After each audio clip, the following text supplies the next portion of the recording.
Just introduce this webinar from BioPhorum, IT, Digital and Data, which is all about managing data as a product for digital transformation in the pharmaceutical industry.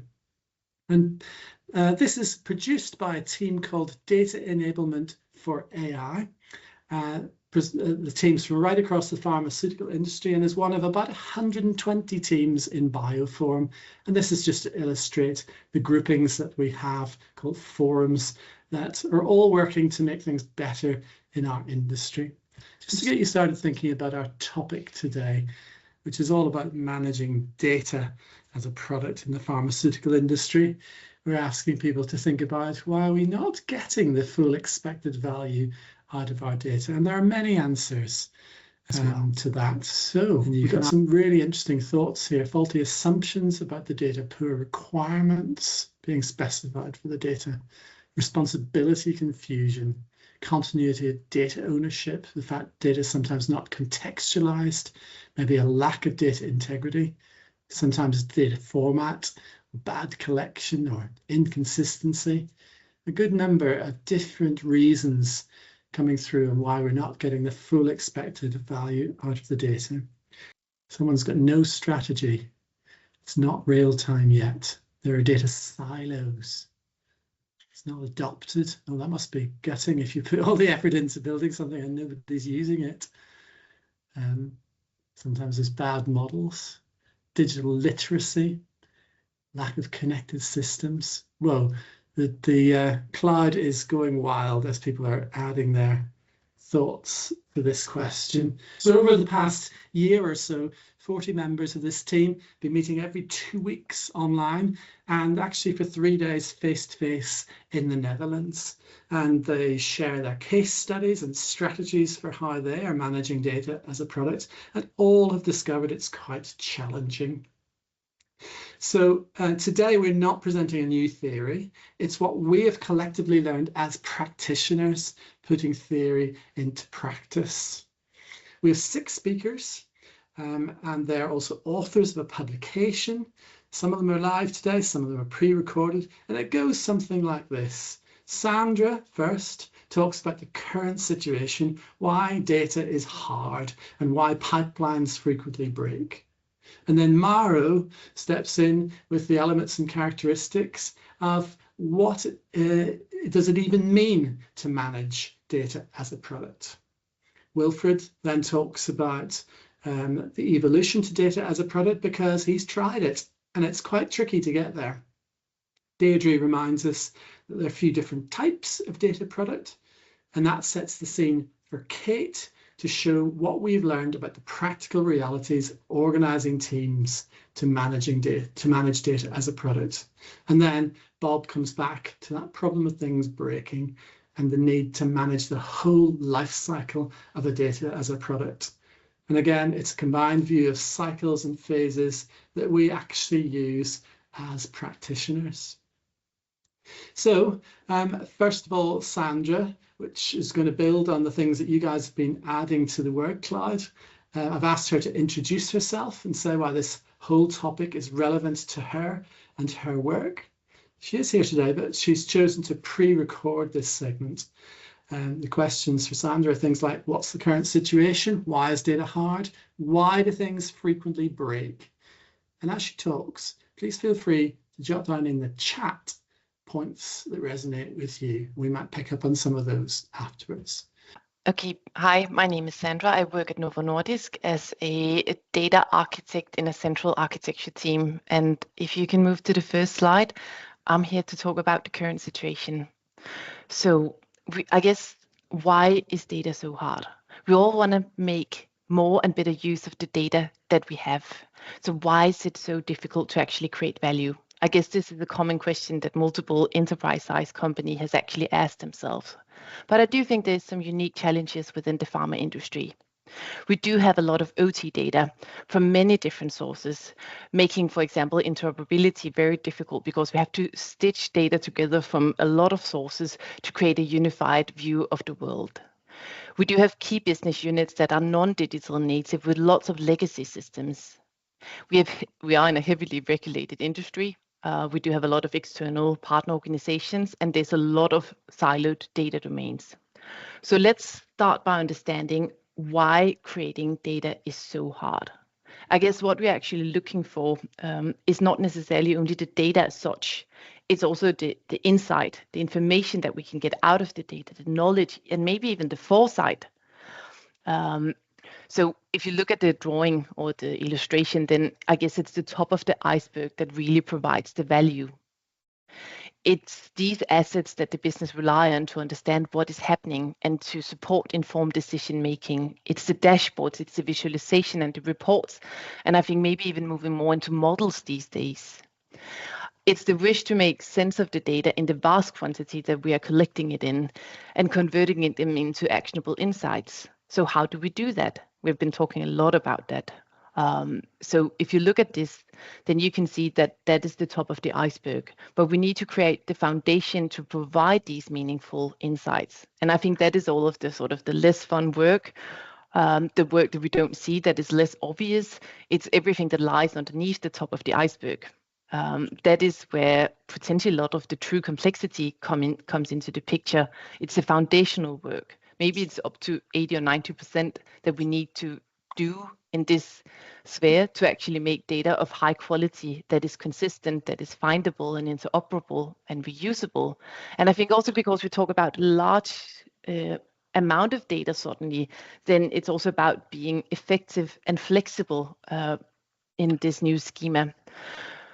Then we can ask ourselves, what kind of disciplines do we need in order to do this? And if you look at the right side, you can see I talk about data strategy, data governance, cataloging, master data management, data ingestion, transformation, and even potentially data platforms, also a buzzword, and artificial intelligence platforms. And I think that maybe all these capabilities and tools and disciplines are new to some of you, at least they're new to pharma industry in general. So it therefore requires effort and financial resources and dedication to master, and probably also new ways of working. And I think an additional complexity is also that there isn't one golden path on how to master this. But there's a common set of what would you say, challenges that we've been identifying. So if we jump to the next slide, then we can see some of those. So I think some of the common denominators is that we're not getting the expected value out of the data that we do have. So why are we not getting the expected value? And I think one of the sort of predominant reasons is that the expectations has also risen. It's become a lot more a competitive edge to actually master this. We have this idea that data will be the key way of increasing our productivity. We want to make our sites digital, predictable, and adoptable, like you know from the digital maturity model. And then suddenly there's a huge focus on large language models, ML, AI, and all of that requires data, and it requires more data than we have been collecting before. So I think that also leads us into the next one, scale and complexity, because to do all of that, we need to collect more data, and it's still from unharmonized sources. And furthermore, it's not necessarily only sensor data that we're talking about. So it's not only OT data, suddenly it's also image data and large, for example, gene sequencing file. And we also have requirements of real-time data potentially. So it's a large scale increase and suddenly also a complexity increase. Then there's a general consensus that some of the theories out there, they don't really match the practicalities of the pharma industry. So there's a theory and practice mismatch. I think also I alluded to before that the capabilities within the pharma companies are, I think, of course, they're specializing in developing and manufacturing pharmaceutical ingredients. We haven't necessarily taken the steps to become data native companies. So it requires an upscaling in capabilities within the different disciplines that I mentioned before. And also, of course, the tooling components. Suddenly we have to have data catalog, we have to have lineage tool, quality tools, and different ways of working. Then, of course, concepts like we're going to introduce data products, they're not well understood. And if you don't understand something, even as a business manager or as a PO, it's really difficult to actually implement. So I think that the requirements to achieve such good data products, they're not understood and therefore very difficult to handle. Then we have the whole thing about ownership. We talk about ownership a lot. It's a central concept in both fabric and mesh and other theories. And there's this kind of, I would think, a duality in it, because there's both a benefit from owners if they know about the engineering and understand the engineering behind the product, but also if so a technical person, but also if you actually know the data, so a business person. So how should you actually do this? Then the whole way that we are organized around, I think it's very organized around sites. And when we suddenly create data products where we potentially aggregate data across both sites, but also across different systems, then there's a mismatch between how we organize and how we actually want to handle data. So when we create centralized data solutions or global data solutions, how do we fit that into a site sort of organization where we want to potentially have a matrix organization? That is also one of the sort of the reasons why it's difficult.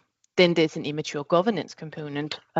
If you Google data governance, you get a lot of different frameworks. They often have stuff like quality, they have lineage, potentially access, security, quality. I said that already, of course, ownership. There's also, let's say, people, processes, and technology as a component of it. And I think actually we're immature in all three parts.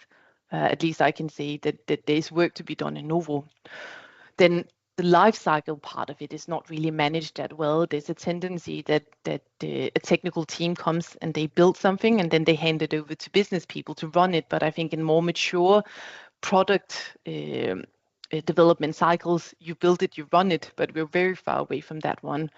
So I think in general, if we want to get more out of our data, it needs time and priority. But let's look at the current situation. Now we've talked about some of the obstacles. So if you jump to the next slide. Okay. I talked a lot about different obstacles, but I would also say there's a lot of good work being done out there. So it's also very promising. I think that we can all agree that the data exploration part of it, there is a lot of success to be had. We have a lot of use cases, there's lots of potential, a lot of business or data capable business people go and make great solutions. So there's stuff worth doing out there. It's simple architecture and requires less scaling. But what then happens also is that when we sort of over time and when we want to move something to production, it's difficult to scale. It's difficult to make global solutions. It's difficult to professionalize the code with version control, error handling, all of that. Data often becomes untrustworthy. Pipelines, they failed. We don't treat, for example, the cloud platforms that are part of sort of the data landscape. We don't treat them in the same capacity as we would do with other production systems. So we don't talk about change control and manage all of that. So pipelines fail and it doesn't scale. And when we talk about the impact to the business that actually relies on these solutions, then they don't trust our solutions. They're time consuming to maintain. And they require a lot of resources is also the general consensus. If something breaks, then we have to fix it quickly. And I think we are in a situation where we're building up technical depth unless we do something in a different way. So I think to sum up, a practical strategy for structuring the responsibility of working around data is needed. And I think that is some of the stuff we'll cover later on in the presentation. So that was my part. Fantastic to hear what Sandra had to say there. I haven't seen any comments coming in the chat, but please do add those if you'd like to. Next up, it's Mauro, and he'll introduce himself in a moment. But what do you think? Oh, lots of applause coming in. Good stuff, Sandra. You can put your camera on and take a bow there if you liked while I'm talking. But as you're thinking, what do you think is essential about managing data as a product? Mauro has got a really clear way of explaining what this means. And for me, his explanation was a light bulb moment for me.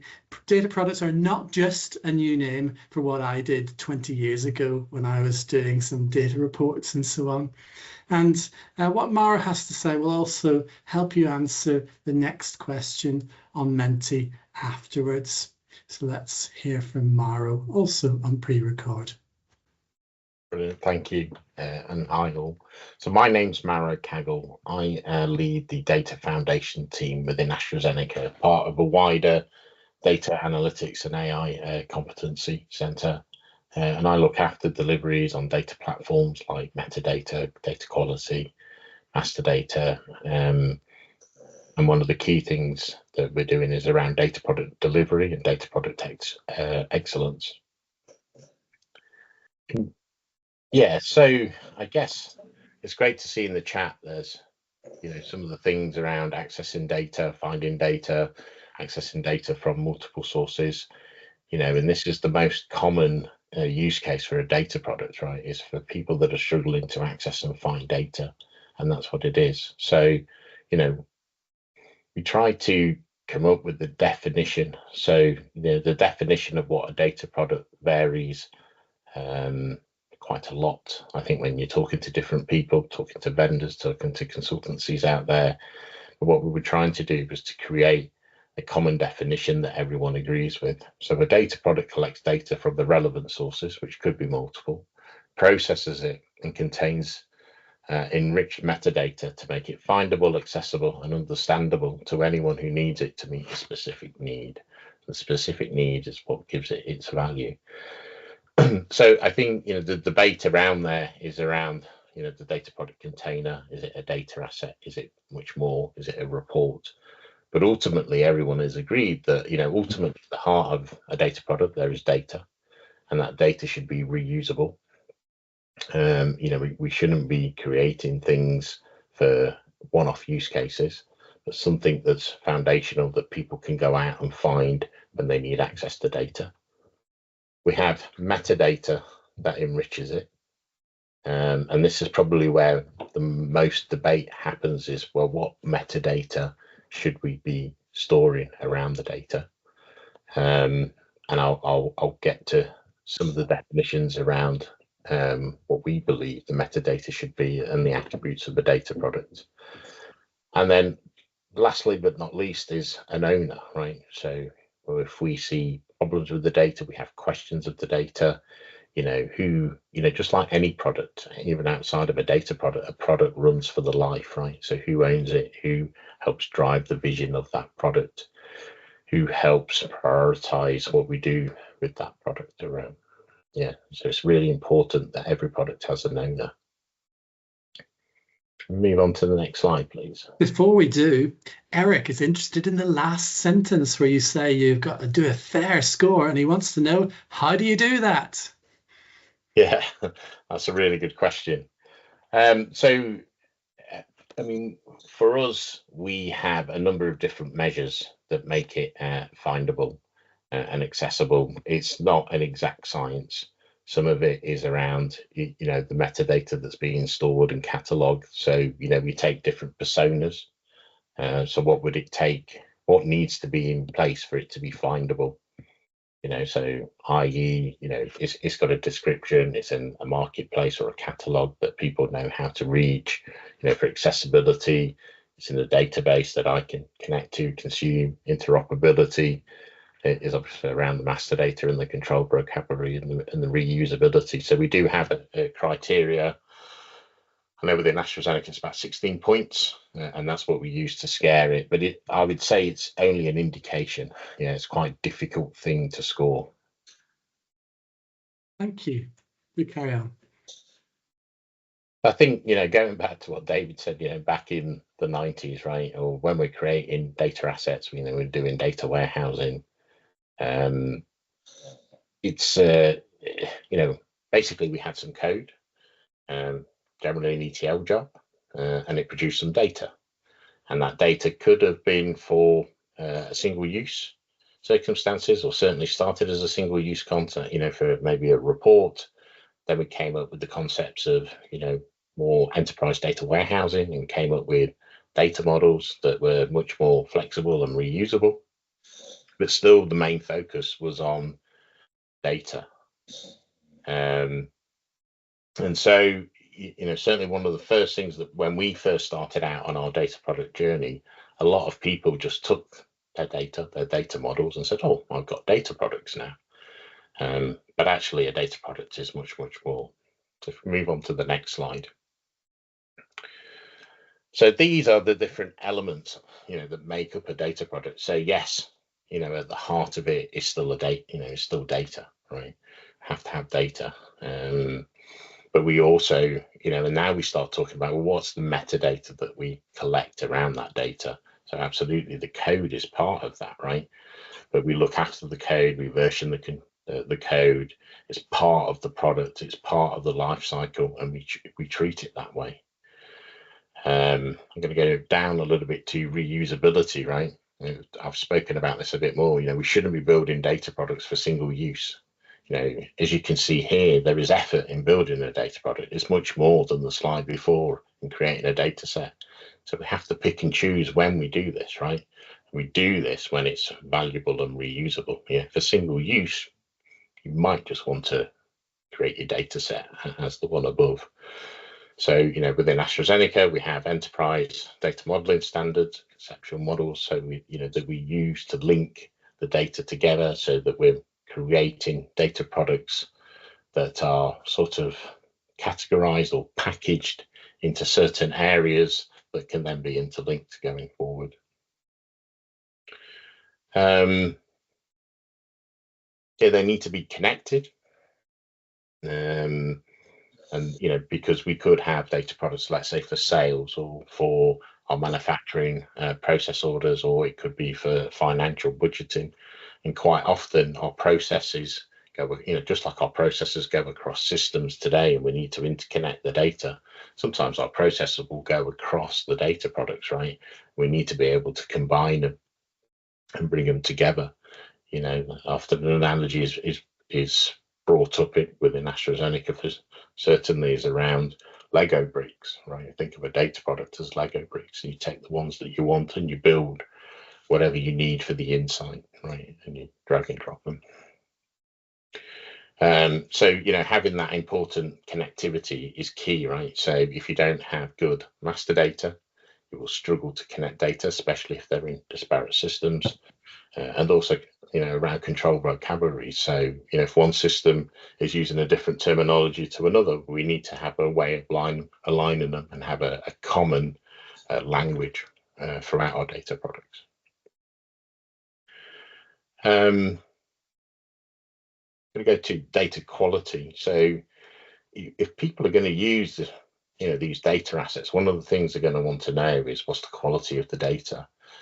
So there isn't, in terms of our framework and methodology, it's not necessarily around fixing the data. There's lots of other methodologies around that, but it's really important that we're able to show the quality of the data.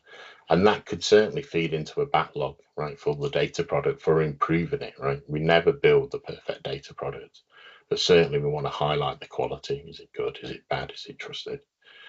And so we define metrics. Some of those metrics are around observability. So common ones, what's the latency? Am I looking at the data? How old is it? How complete is it? But then we also create metrics and definitions that are much more tailored to the data product around maybe sales. There might be an important field in sales like order number, and we could measure the completeness of that. We could also associate policies around certain standards, maybe LEMPs, and highlight and put monitoring in place on top of that. I'm going to go to the top and talk about catalog. So it's really important that we put metadata into a catalog. Whether it's a bought solution, there's many out there on the marketplace, or something that's homegrown. It's really important that there's a central place for people to go in and search for data products and understand what's there. And it's really important that we augment the products, with descriptions, with tagging, so that it makes it as intuitive as possible. And what we find is the less metadata you put there, the more results come out. So if you went into our catalog, for instance, and typed in batch, you would get thousands of results. But once we start augmenting that metadata with descriptions and tagging, we're able to hone down onto the specific data products that we want. Part of the trust is also lineage. It's really important that we understand, I guess, two things. One, where's our data coming from? How's this data product been built? Is it taking its data from an SAP system, a financial system? But it's also important to understand usage, right? Which is who is using the reports, right? And so the lineage will take us through and show us maybe the reports that are used, and then we combine that with the number of people that are looking at those reports. We can then start assessing, that's one of the metrics that we can use to start measuring the value, the number of people that use it. If one person's using it or 500 people, it's not a definitive indicator on value, because one person could be using it for something very, very important, but it's an indicator as to the value of the data products, and whether we should continue enhancing that product, or whether we should even think about retiring it if we're not getting usage. And then the last one on here is around semantics. For us, this is a quite hot topic at the moment. It's getting a lot of visibility, but it's really around, data products connect, and we know they connect, and we know data in manufacturing can affect our supply chain. And so, when we're looking at data or interrogating data, obviously, as a human that understands those relationships, we can go in there and sort of create a report by pulling the data in ourselves. But what we want to do to make it more machine actionability, going back to FAIR, is that we want those relationships to be stored somewhere, right? So we create either ontologies, some of those are stored in reference systems, some of those are brought into knowledge graphs.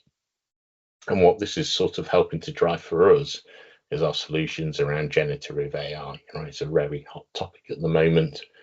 And obviously, if those relationships are in there, we can start asking natural language questions that sort of transcend the data products, right? Which would be very, very difficult unless we went in and manually started creating very specific use case views on it.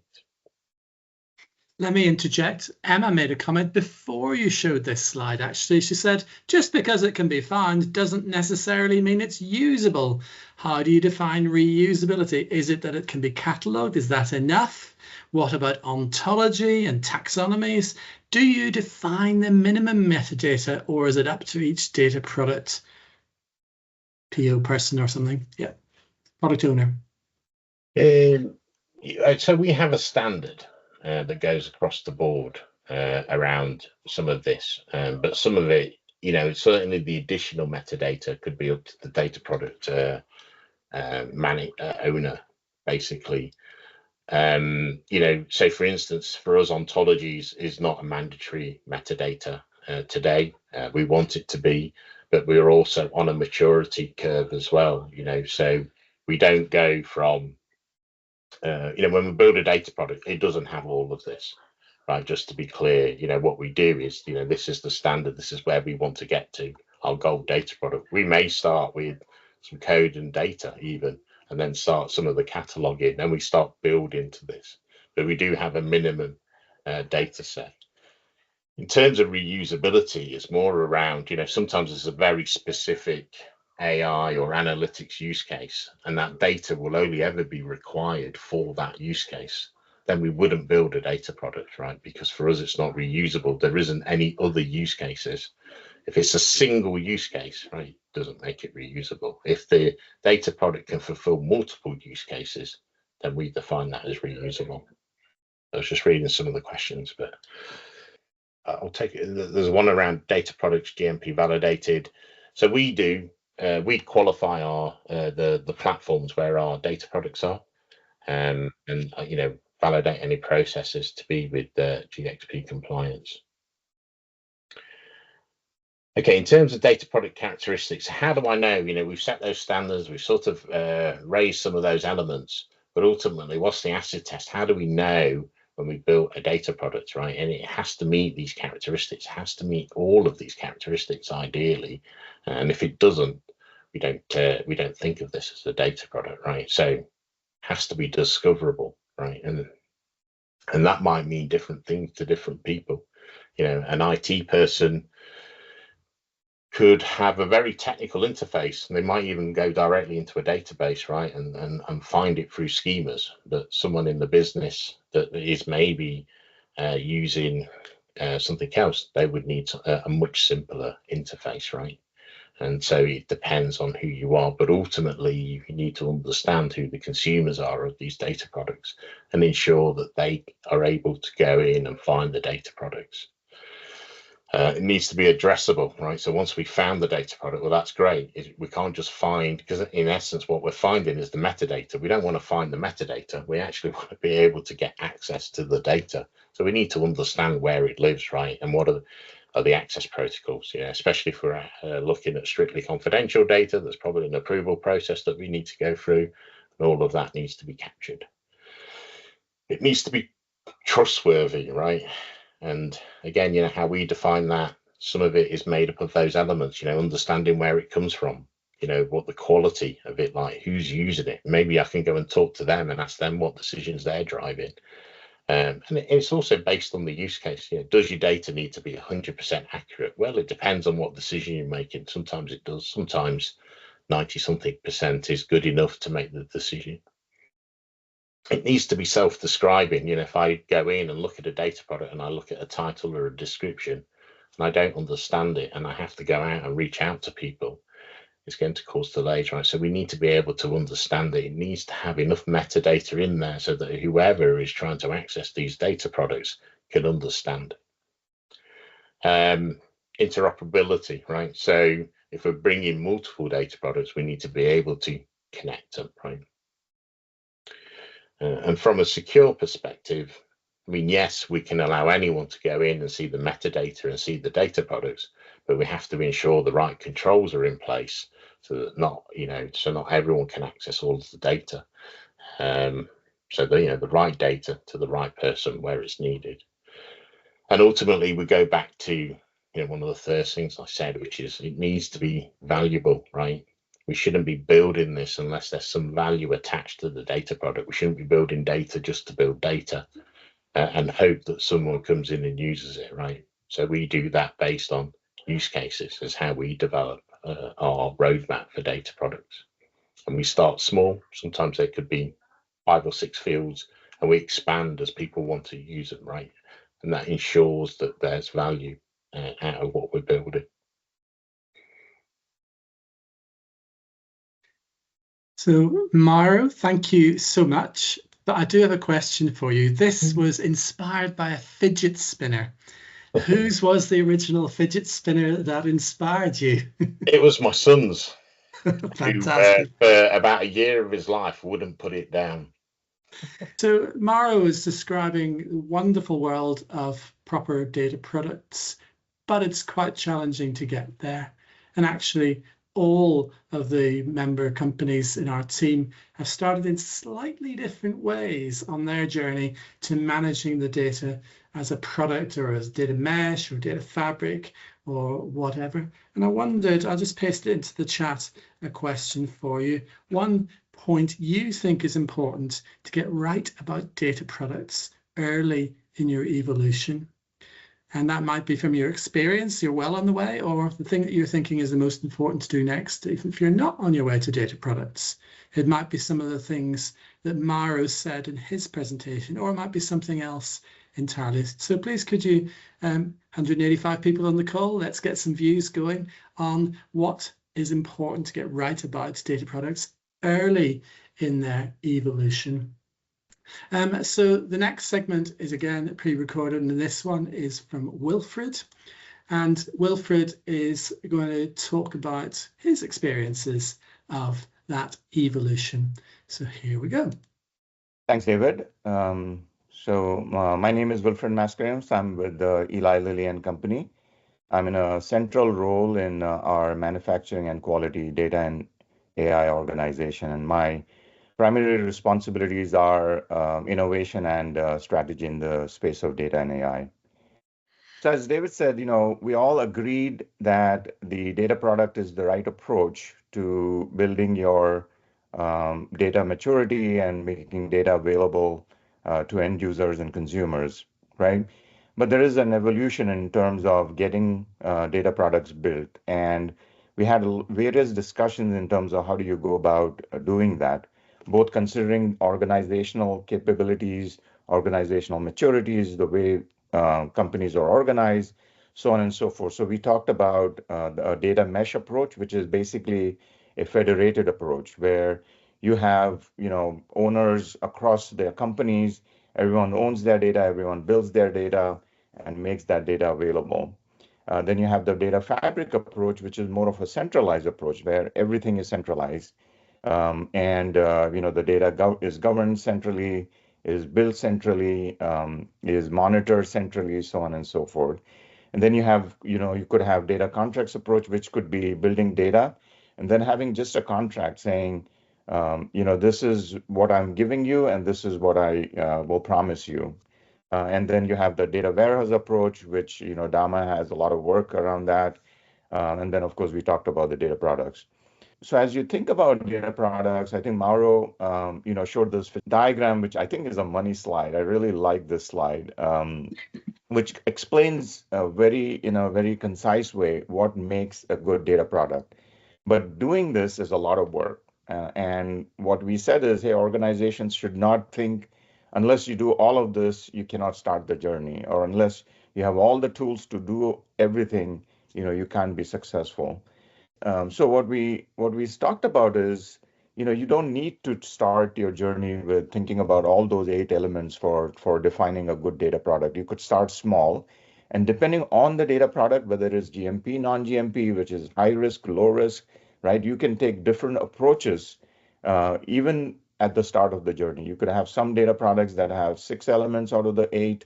Some could have 3 out of the 8, so on and so forth. So even at Lilly, we said this is the minimum you got to go do for GMP. You may, want to do some more, or there may be a higher minimum standard for GMP assets, so on and so forth.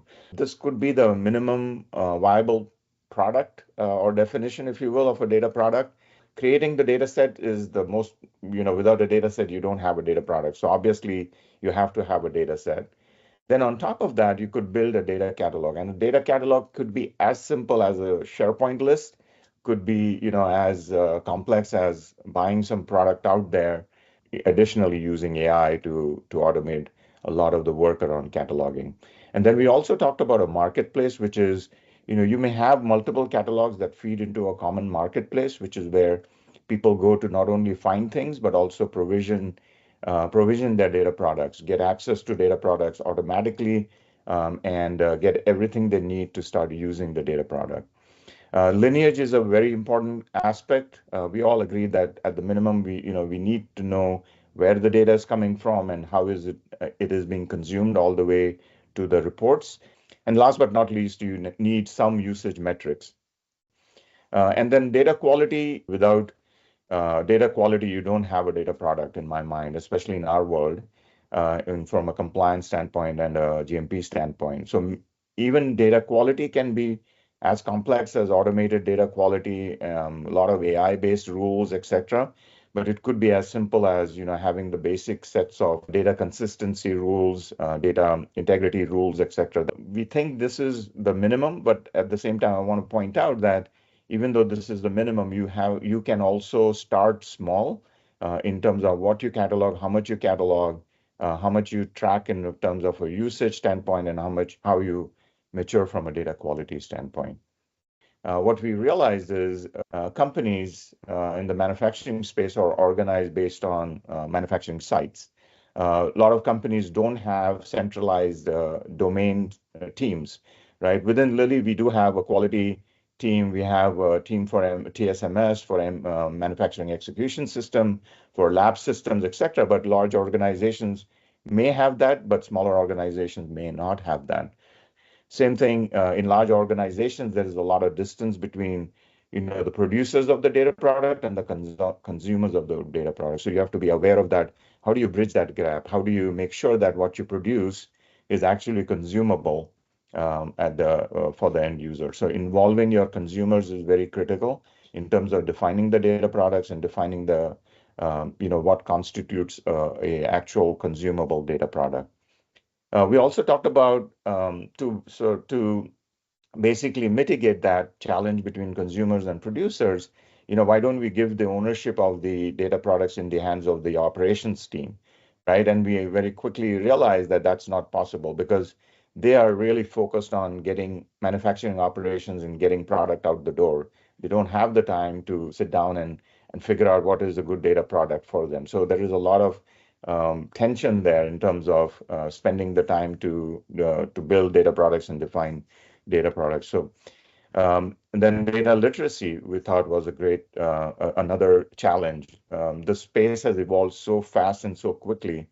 How do you bring the entire organization's data literacy up so that they understand the concepts of data cataloging, data governance, data ownership, master data, reference data, so on and so forth? How do you have at least some basic understanding across the entire organization?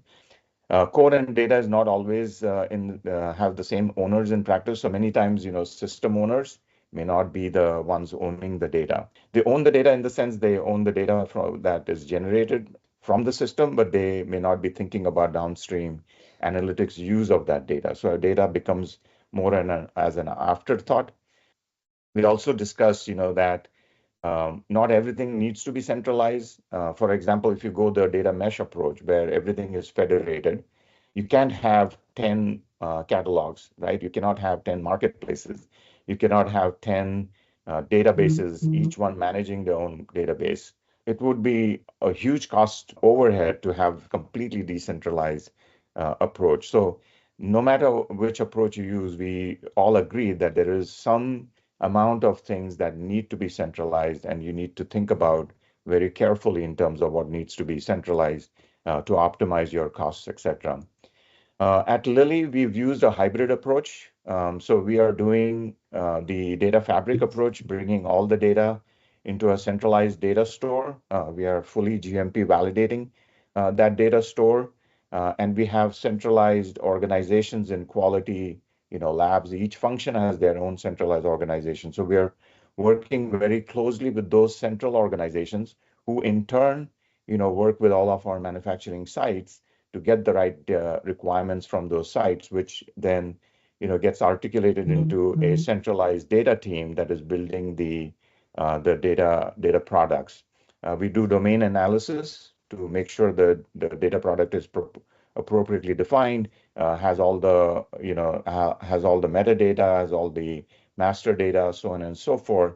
So we do the domain analysis more at the function level, but the build of the data, the platform qualification, all of that is done centrally within a central organization.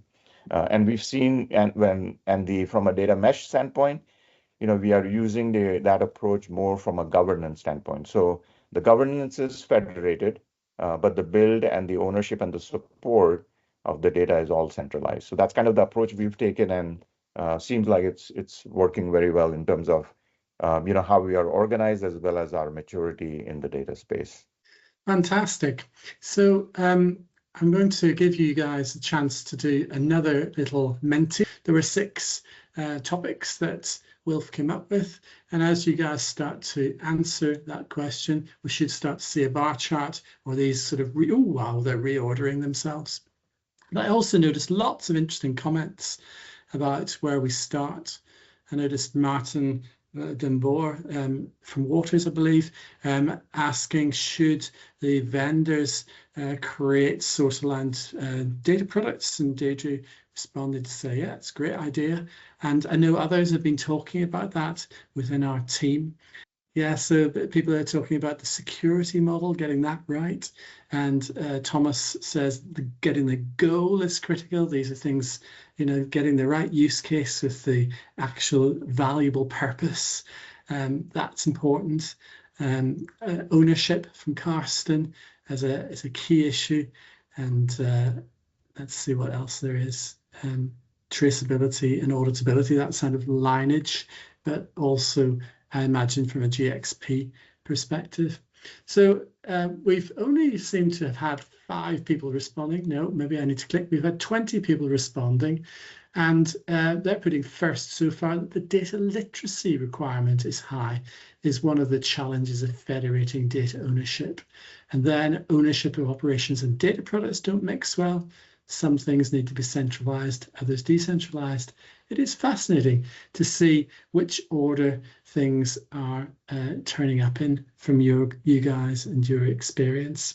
Now, Deirdre, I need to see your face and know that you're here ready to do the next segment live. So if you could do that, that's good. Just to introduce, there are actually different types of data products. And in the case studies, there are at least 6 different ways of calling or classifying data products in each organization. The concepts are similar. So could you just introduce yourself, Deirdre, and tell us about the different types of data product and why that matters for how we manage them? Okay, so my name is Deirdre Carey from Lilly, similar to same as Wilfred. My role has been in leading the building of the first data products at Lilly, and I've also now transitioned into a role around introducing the data governance to manage them. So this whole topic and working on this whole publication has been really helpful for me and for us at Lilly for progressing our data strategy. So as David mentioned, there were many different definitions of data products that we all discussed through this publication, but these 3 concepts were where we very much aligned, that there is 3 different types of data products. And if you look at this slide from the bottom up, we're talking about the analytical plane when we're talking about data products. So we have all our systems at the operational plane where you're all running our business, and that data is brought up to the analytical plane through ingestion to the cloud or whatever other method, where we build these source-aligned data products, which is the first type of data product we talk about. And I'll be giving some examples of those in the next slide, but they're linking to the source, just making the transactional data more consumable or useful for analytics, as much of the data in the operational systems isn't required for analytics or isn't in the right format. So that's the purpose of those data products. Then we have the aggregate data products, where we combine data from different sources according to a specific use case. So this is where, as other speakers have talked about, the use case is important. And then when you have an important use case, you look to build aggregate data products where you bring the data together in the right context and relationships to make it valuable for answering questions about that use case. That's the second type. And then the third type of data product is the consumer data products. And we've talked here kind of very generally about 2 types of consumer data products: the formal ones, where you go all the way to building a solution on top of the data product. So you're building maybe a validated report that can be used to submit something for regulatory, for example, or a dashboard that's very much meeting a use case and can be filterable and used in that way. But the big difference about what we want to do with data products is we also want to make them consumable for ad hoc data analytics. So as we have many more types of users with many different needs and capabilities, with the whole explosion of AI and all the different modeling, we also want to make the data products available for these use cases to enable those types of users who have the capability and the questions to ask and to be able to give them those insights. So the next slide, I'll give a few examples of these different data products. But before I give an example of data product, an important thing to think about, which Mauro mentioned earlier, is that in the operational plane, this part at the bottom of the slide, it's important to think about the fact that there is always a need for application level data solutions. Not everything needs a data product, because as you can see, it's an investment.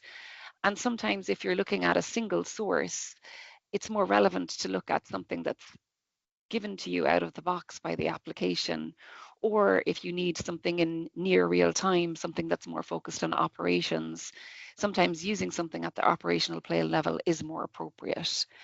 But then to explain a little bit more about from a data product perspective, you can see here in the diagram that we've outlined some data sources, and their data is being copied up here to the source aligned data products. And this is the question from the chat, you know, is it appropriate for vendors to help build some of these source aligned data products?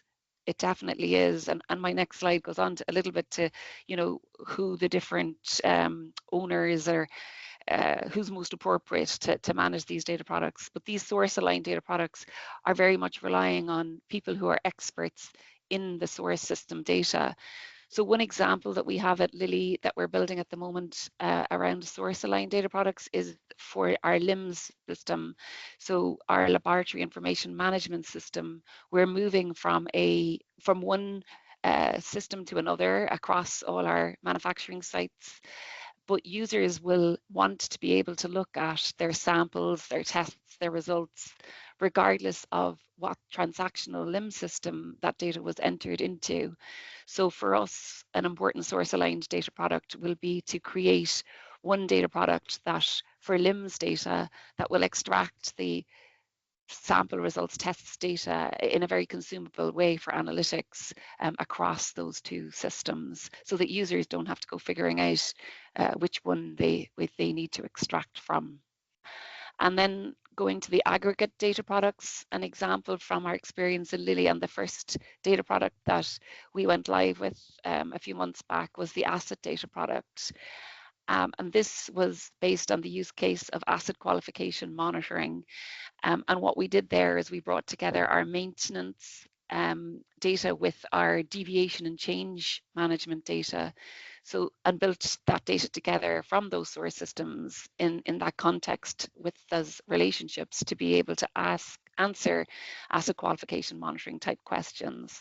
And this is version 1 of that data product. There are other data sources that would make that more powerful to be able to further fill in or further answer the asset qualification monitoring questions, but also to go broader and give us more data about assets for more insights that we want to get there. And on top of that asset data product, we then built our first consumer data product, which was an AQM, asset qualification monitoring dashboard. So this has all of the asset related data from all of our different sites across our manufacturing networks, but their dashboard is computer system or validated for GMP purposes, and it's allowing users to filter it for the monitoring of their own site or their own data in the specific area of a site, but also maybe to look across multiple sites where there's similar type of assets or equipment.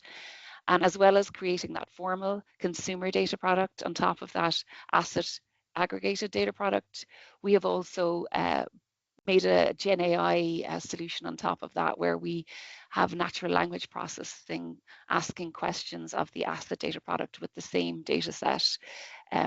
Very much in the exploration phase of that one, but already we're finding it really useful, and it also shows the power of the same data product being able to be used for multiple purposes. So the final slide for me then is just talking a little bit more about the different roles in managing these data products. And here again, just to what I wanted to really highlight about the source aligned data products is having the input from the SMEs of the source system data, the source system data experts is key here.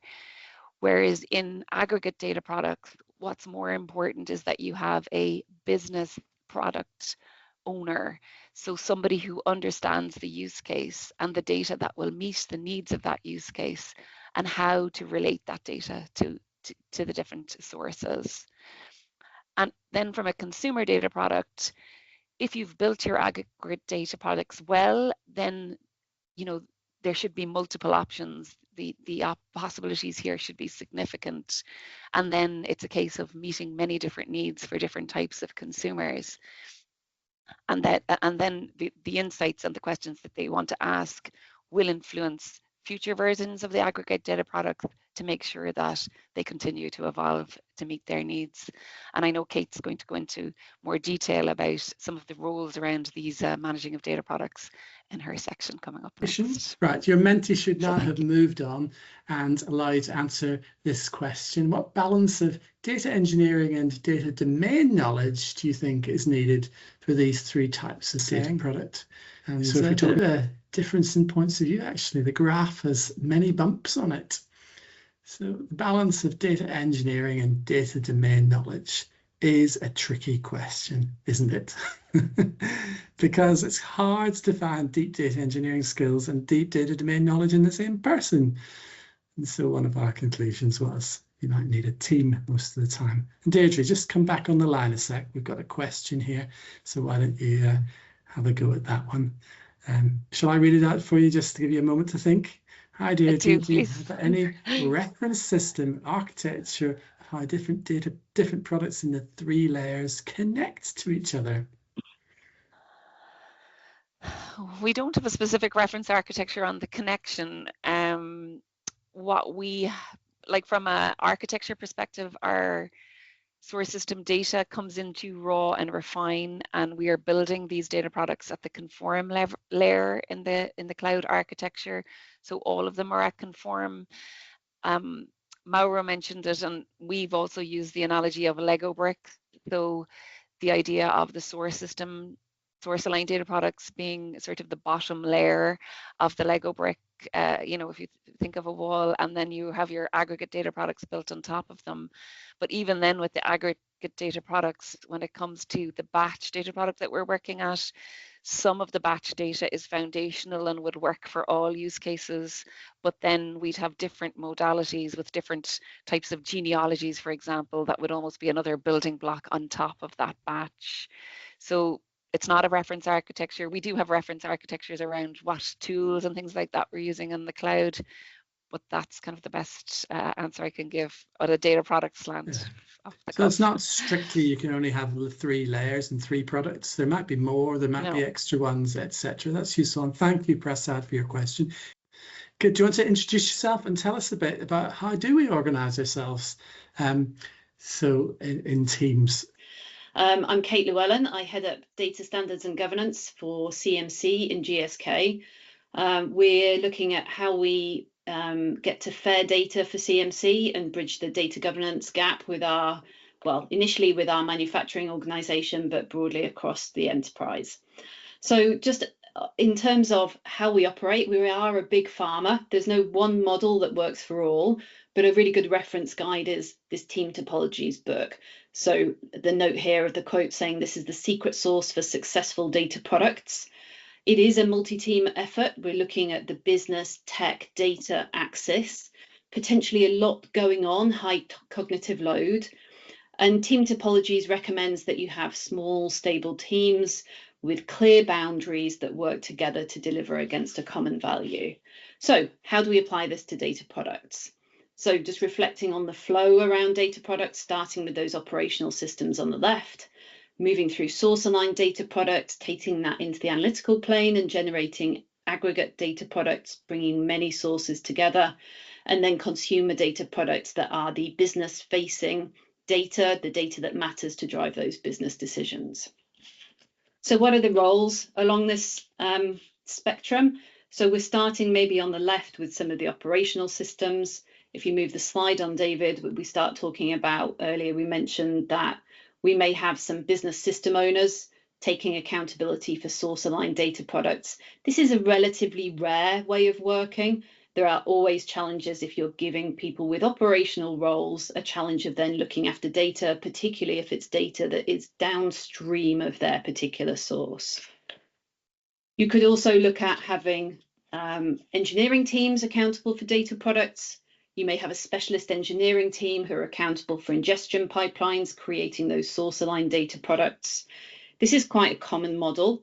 Your engineers are probably quite data literate. They may well understand the source data and how to then aggregate that onwards into consumer data products. However, engineers are a scarce commodity, and we may find that, again, having a persistent data management role when there are further operational needs for these teams can be a real challenge. So, I mean, you could also then look, if you move the slide on, David, at the domain data product teams. So where you have specialist groups of analysts or engineers, data managers in the domain, generally multidisciplinary, many skills coming together to deliver the consumer data products. However, rare to see these types of teams taking on accountability for source system data products. However, largely they may well take on accountability for lifecycle management of consumer data products, especially those that deliver continual data to projects, assets in the pipeline. So many models, bringing it all together. There's a couple of more complicated slides coming up that show how all of these roles could come together, adding in the data governance body, so covering the flow of data from source to use, federated data governance teams who may get involved in one or more areas of these teams. Similarly, underpinning all of this, the data and analytics platform teams who have accountability for the tech products that deliver not just the data products and the platform, but the data management products as well. We wouldn't normally have domain teams, especially in our size, setting up tools and infrastructure. That is the accountability of the tech teams, and we look to have common platforms for all. So it gets even more complex. Moving the slide on, you might have many different models coming together. So operational teams on the left, multiple versions of potentially LIMS or MES from different sites, flowing through potentially a data engineering team who move through many sources, putting together aggregated data products at source, potentially, accountable for then the consumer data products. Or you may have business domain teams who are accountable for the entire data flow from source to user. And we generally see a mix of models. You may have data engineering teams who are safe, agile. They make data products for anybody in terms of the operational systems. They own code, but not the domain data sets. And you may have data analysts in the domain teams alongside data engineers. So what's some common threads here? It's complicated. There's no one size fits all. However, just to wrap on the final slide, there are some common elements around enablers of some of these product teams. Really crisp communication channels between teams with firm boundaries, regardless of your operating model, clear roles and responsibilities, even if you're flexing between different operating models. We mentioned at the start, this is very high data literacy work, and a strong data culture helps us get that piece of work done. Agile is helpful, especially if you're looking at multiple teams who need to come together to deliver value. And underpinning that, of course, these bottom three: transparent partnerships, change management, and psychological safety for teams to challenge where work may need to be adjusted. So thank you for the opportunity today, David. Back to you. And you've actually been trying to establish some of these teams, haven't you, in your world? So this is all from your experience. Fantastic. Please do add some comments. We have one. Actually, you could tackle it, Kate. It's hard to find aggregate data product SMEs. How do you solve that? It is a particular challenge. I think it came up in the last poll we did around aggregate data products. Often join up multiple sources, and to understand how the data joins, you often need to be very data literate, obviously, understand data models, the code to wrangle the data, but then also understand why the data matters. So what is important to a scientist to have in a particular data set? So it's that real kind of almost a unicorn, a domain. What we're generally seeing is these people come from the scientific domain and pick up data skills because they understand the science and how to develop an asset first.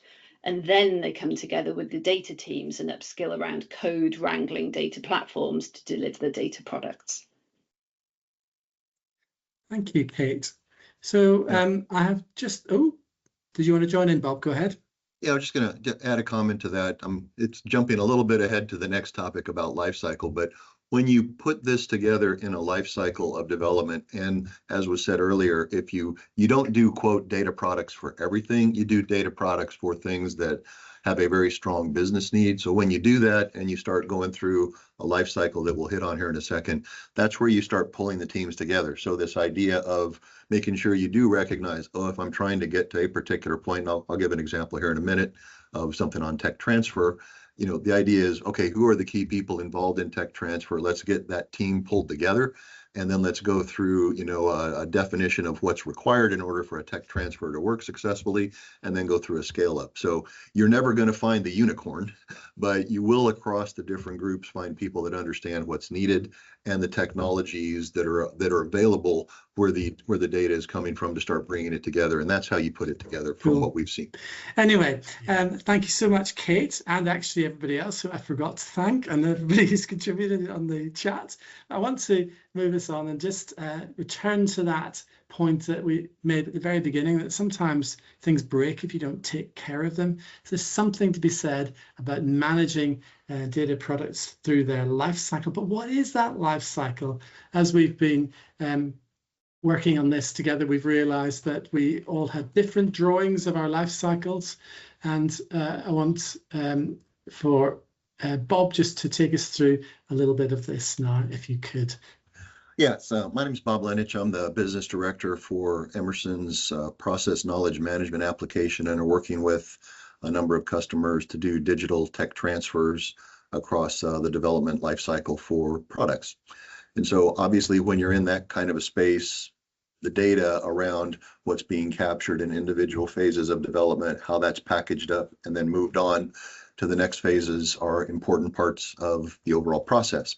So the key thought here, like I'm trying to capture down at the bottom, is, you know, historically everyone understands products and everyone has historically understood the paperwork. But as you start moving from a paper-based approach to things, which is the way the industry still is, but we're really trying to change to a data-driven approach where you get rid of paper batch records, and you want to get away from anything that's paper-based, and now you're working just with data and data in applications.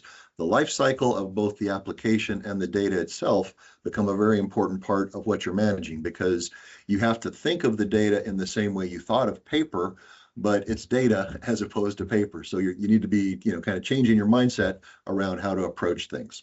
So what we recommend doing, and what we're starting to see with a number of groups on the next slide, is to start really looking at the data and the data applications that you're trying to drive here as you convert from a paper-based process to a digital approach to things, is to look at a life cycle of the data products that you're involved in.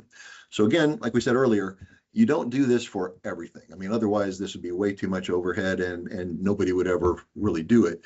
But for key things, and like I said, I'm in the digital tech transfer space. Digital tech transfer is clearly a very important business opportunity out there. So looking at that type of an application across the life cycle and the data associated with that application as a data product across a life cycle is a really important thought. And so these three main bullets, you know, experiment, you know, basically do kind of the proof of concept, industrialize it, or, you know, kind of get a program going that says, okay, great, we proved that it worked. Now let's make sure that it works on a large scale across the application and the enterprise that we're interested in doing it in.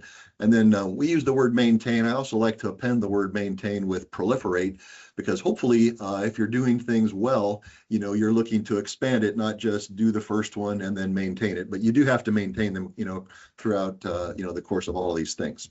So there's a little more detail behind that on the next slides. And so what the thought here is, you want to start, and again, when you think about managing data products, and we talked about the metadata, experimenting as a part of this initial proof to say, great, what kind of information am I going to need? What are the key metadata elements that I need to attach to that data, and then manage as you're going through that. And then a real key thought is I'll say that the traceability of that. We brought it up a little bit earlier, but the idea of once you start having data and you've got a source of data, the traceability from where that source is coming from to where it's used all the way through as it's going through transitions is a really key part of the experimentation phase that we've seen, at least in the tech transfer space, so that people can say, yes, I can show a chain of identity for the data, you know, going from where it's sourced to where it is being used, so that as you're moving from, you know, a clinical phase to a commercial phase, you can show that, yes, yes, everything actually worked. And when you get into your validation process, you've got that full chain. So going through and doing that type of experimentation to say, great, in order to do that, we need to make sure we've got tokens or something attached to the metadata so that you can follow that kind of flow is a really good thing. And that kind of happens in this first section when you're doing this experimenting and as a part of initiation. Once you've kind of proven that things work, then you want to get into the program and to really industrialize it. So the idea is, and again, I'm referring back to the kind of things we're working with customers on, taking a product as an example and saying, great, we're gonna start working on the digital transfer of a product from site 1 to site 2 and going through all the work around that. So we've proven that we can do it. Now let's take a product, let's go through the product and get all the data associated with that product, captured together in one place, and then go through the activities of moving it from site 1 to site 2, doing the gap analysis, doing all the change management that's needed, all of the scale ups, things like that. And once you've proven that now the concept works, now let's do it for a product to show that the product works. We can industrialize things and we can validate that overall piece. Great, you've proven that, you go live, you have a release. And then hopefully you're able to then say, okay, we've done it for one product, 1 or 2 sites. Now let's start extending that across other products, other sites. And that's the maintain/proliferate, where you're taking what you've already done and you're going through that exercise, that exercise of expanding it so that people are using it. And then the last part, and again, when you think about things in a paper standpoint, and I have to admit, I haven't hit this one yet, but at some point in the future, you will get to the point where you're going to retire that information. So now you do have to look at all of the record retention, requirements that are out there, because data has the same type of record retention that paper does. So you will need to make sure you're managing that. But at a minimum, you want to be able to then start exporting it out of a system and at least putting it in some kind of a backup or an archive to where it's still available, but it's not necessarily being used because you're on version 10 of something and you need to keep version 1 because you need the history, but you might not actually want to use version 1. But the key thought here is that as you're looking across, when you go to a digital process for things, you are now starting to look at how to use a lifecycle process for the data itself, in addition to the product you might have, and keep those things kind of in parallel so that as in our case, or in my case, as we're doing, quote, product tech transfers as a part of product development, the data associated with those products are also being managed and migrated through an overall product lifecycle. Thanks. Fantastic, and thank you, Bob, for that really interesting example of using data products for tech transfer. And what I want to also point out is that there's another webinar coming up, not from this team, but from a parallel team, thinking particularly about the challenge of data from other organizations. So it is definitely relevant. And this team has been thinking about how do we work with partners in a playbook to establish digital connectivity with another organization. And I think you'll find that useful if you've enjoyed today's seminar. Again, I think it's 7 speakers that time, so another epic BioPhorum webinar. But it's the industry coming together, so we need to give everybody their voice. I've put a link to that in the chat if you want to register. We meet fortnightly in this team, Data Enablement for AI. We share case studies, we're scoping some new topics, we deliver some outputs, we have an annual face-to-face. The next one is in September 2025.